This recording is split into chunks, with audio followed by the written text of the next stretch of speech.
The Cripple. The following adventure happened to me about 1882.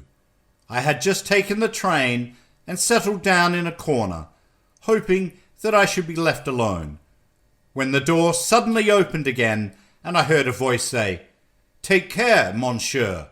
We are just at a crossing. The step is very high." Another voice answered, "That's all right, Laurent. I have a firm hold on the handle."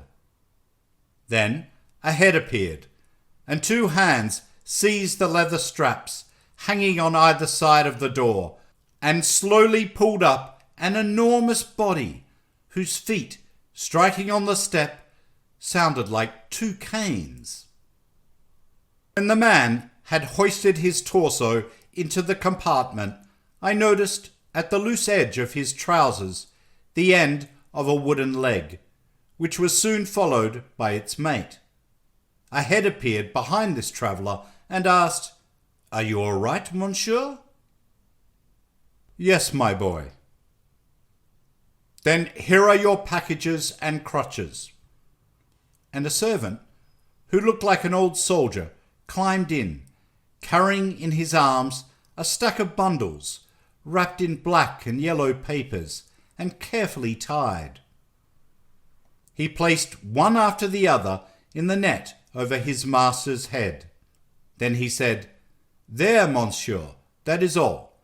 There are 5 of them: the candy, the doll, the drum, the gun, and the pâté de foie gras." "Very well, my boy." "Thank you, Laurent. Good health." The man closed the door and walked away, and I looked at my neighbour. He was about 35, although his hair was almost white. He wore the ribbon of the Legion of Honour. He had a heavy moustache and was quite stout, with the stoutness of a strong and active man who is kept motionless on account of some infirmity. He wiped his brow, sighed, and looking me full in the face, he asked, "Does smoking annoy you, monsieur?" "No, monsieur."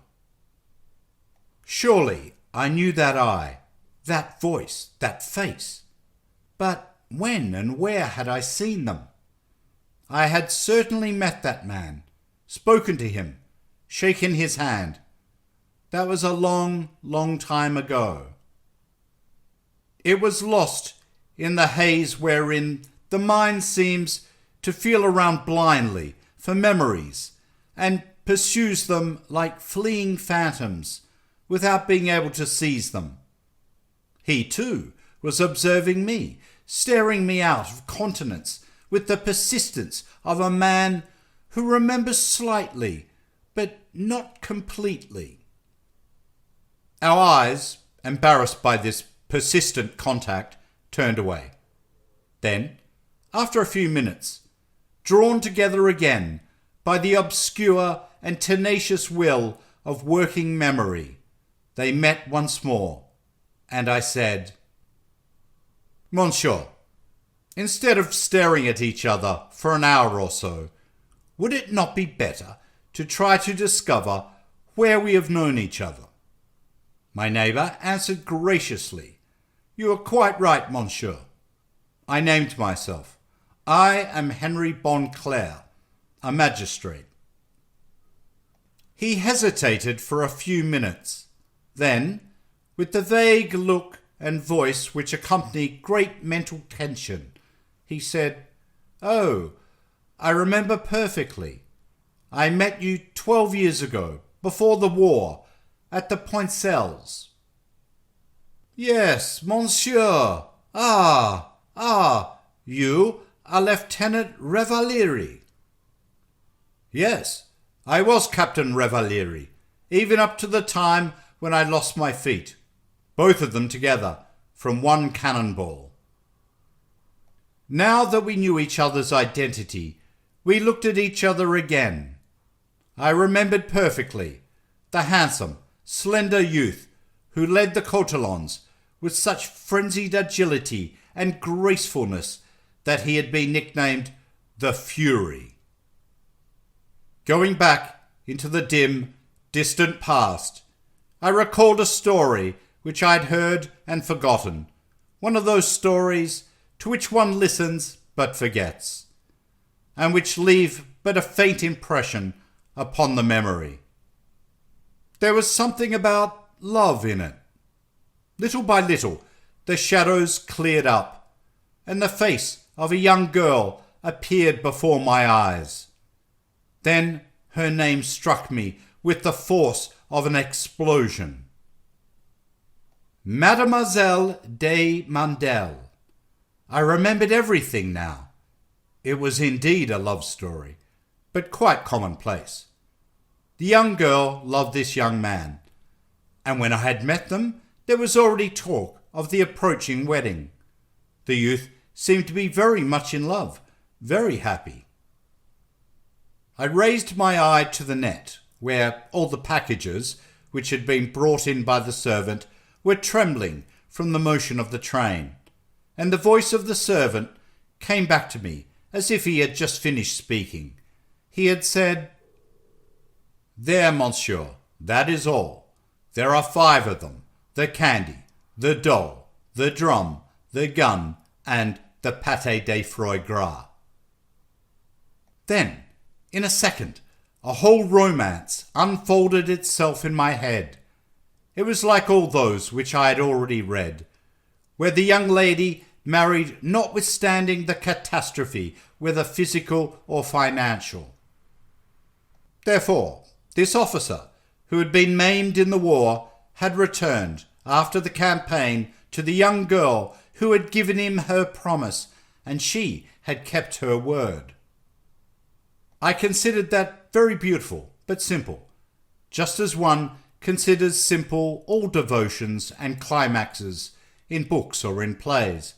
It always seems, when one reads or listens to these stories of magnanimity, that one could sacrifice oneself with enthusiastic pleasure and overwhelming joy. But the following day, when an unfortunate friend comes to borrow some money, there is a strange revulsion of feeling. But suddenly, another supposition, less poetic and more realistic, replaced the first one. Perhaps he had married before the war, before this frightful accident, and she, in despair and resignation. Was he happy or in torture?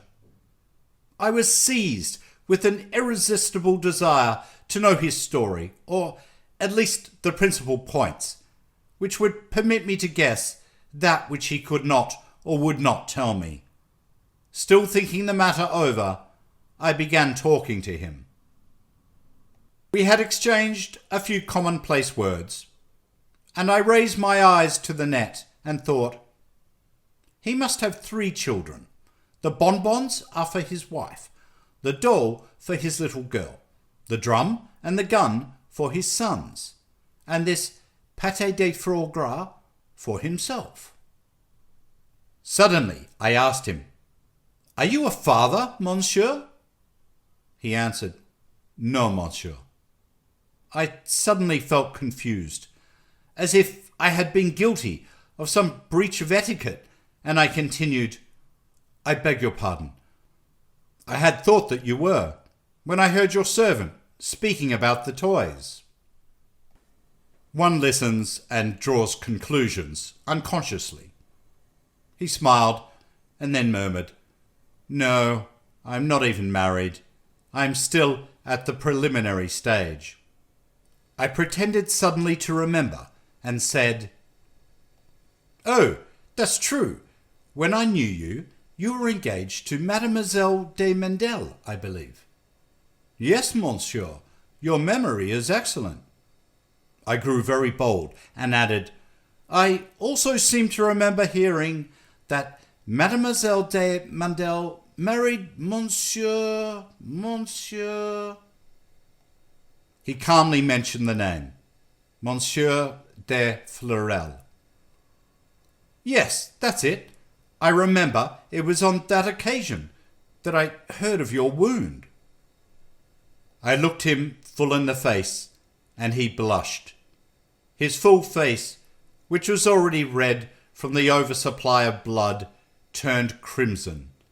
He answered quickly, with the sudden ardour of a man who is pleading a cause which is lost in his mind and in his heart, but which he does not wish to admit. It is wrong, monsieur, to couple my name with that of Madame de Fleurel. When I returned from the war, without my feet, alas, I never would have permitted her to become my wife. Was it possible? When one marries, monsieur, it is not in order to parade one's generosity. It is in order to live every day, every hour, every minute, every second beside a man. And if this man is disfigured, as I am, it is a death sentence to marry him. Oh, I understand. I admire all sacrifices and devotions when they have a limit. But I do not admit that a woman should give up her whole life, all joy, all her dreams, in order to satisfy the admiration of the gallery. When I hear, on the floor of my room, the tapping of my wooden legs and of my crutches, I grow angry enough to strangle my servant. Do you think that I would permit a woman to do what I myself am unable to tolerate? And then, do you think that my stumps are pretty?